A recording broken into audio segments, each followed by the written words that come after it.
Scrabble. Scrabble. The famous board game that forces you to be both a spelling bee and a math whiz.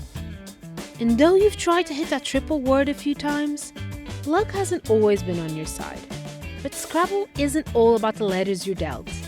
To turn you into a Scrabble winner, we'll remind you of its basic rules, delve into its past, including the vacation that changed everything, and bring in a world champion and his tips. Keeping a poker face is very, very invaluable in Scrabble.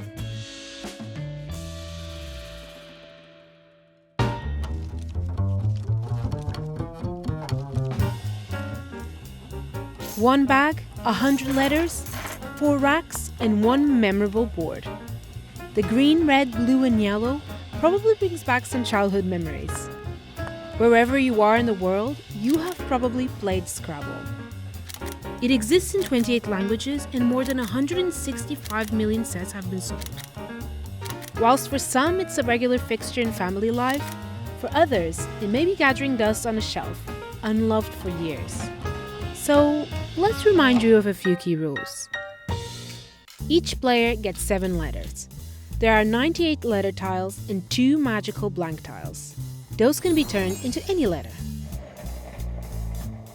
You cannot play diagonally, as much as that would be enticing sometimes. The red, blue, and yellow squares can boost your score. We especially like triple word. The same word can be played more than once. And you can challenge an opponent's word, given that all players have agreed on a reference dictionary at the beginning of the game. You can't, of course, peek at this while playing. But who had the brilliant idea to get us all competitive about word making? It was the Great Depression in the United States of America, and Alfred here was unemployed. Sounds like a familiar story, doesn't it? A bit like Monopoly? Anyways, unable to resume his architecture career, Alfred delved into the board game world to create something that could merge numbers and letters. But this was not without a few tries. First up was Lexico. Initially named It, Lexico was a simple word game that requires you to collect 9 random letters and create words from it. Alfred chose the amount of letter tiles in their point system by analyzing none other than the frequency of letters in the front pages of several newspapers. Sadly, no major success came from this.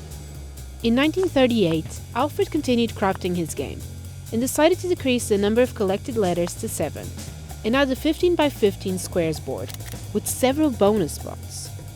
Looking more familiar now, no? The name of choice, Crisscross Words.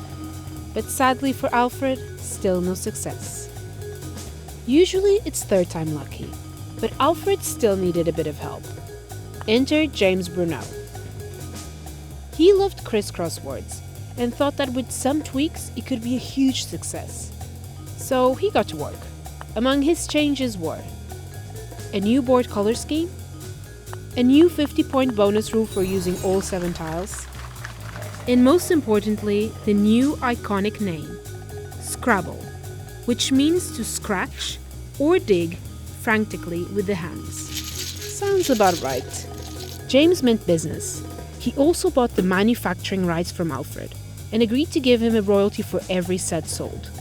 He copyrighted and trademarked Scrabble in December 1948 and then went to make the game sets with his family out of their home. But what about that vacation that changed everything? Well, legend has it that in 1952, Jack Strauss, the then director at the renowned Macy's department store, played Scrabble while on vacation. And he loved it.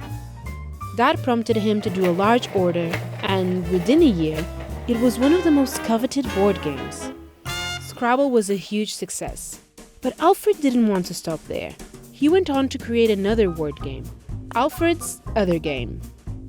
The board game didn't take off, but Alfred could rest easy knowing that his hard work had created a worldwide sensation. Associations, clubs, and tournaments took off.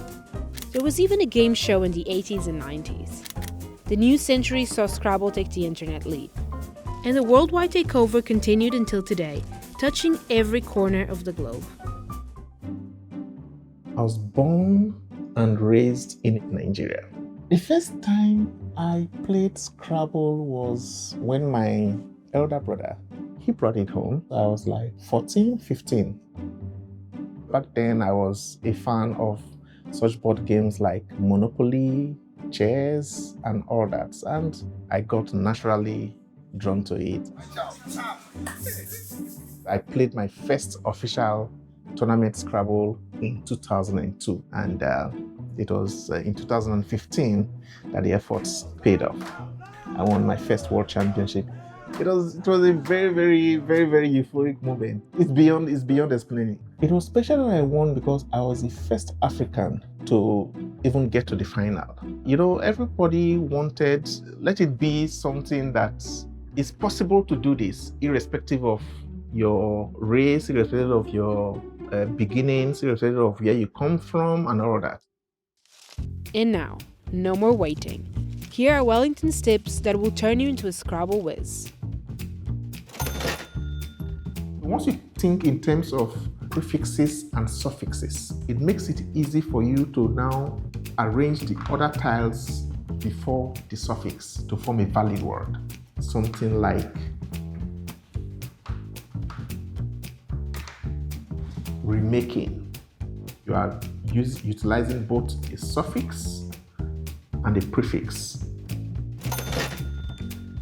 What you want to do is to be able to extend an existing word to get to the premium squares. You can add an ER to this to form speaker. And of course, you can also add an S so that it gets to this spot. Remember, in Scrabble, the practice is to always lift the bag above your eye level so that you won't be accused of cheating. The Q is the heaviest tile on this rack.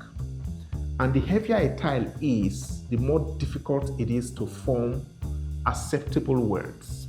And one very good way of eliminating the Q is a word like QI, forming chi and IS. There is a very hot spot on this board, which is this spot here, the triple word score. We can't really make the best of that score at that moment. So we have to do something about it. And that is what we call blocking. So if you notice, we scored little, but with the little that we scored, we were able to prevent our opponent from having access to this very juicy square. Keeping a poker face is very, very invaluable in Scrabble. Some people make the mistake of making it easy for your opponent to guess the kind of tiles you have just by looking at your face. So in Scrabble, you want to be able to keep a bland face, an unreadable face. Okay, get your board, tiles, racks, and some players, because you are definitely ready to Scrabble.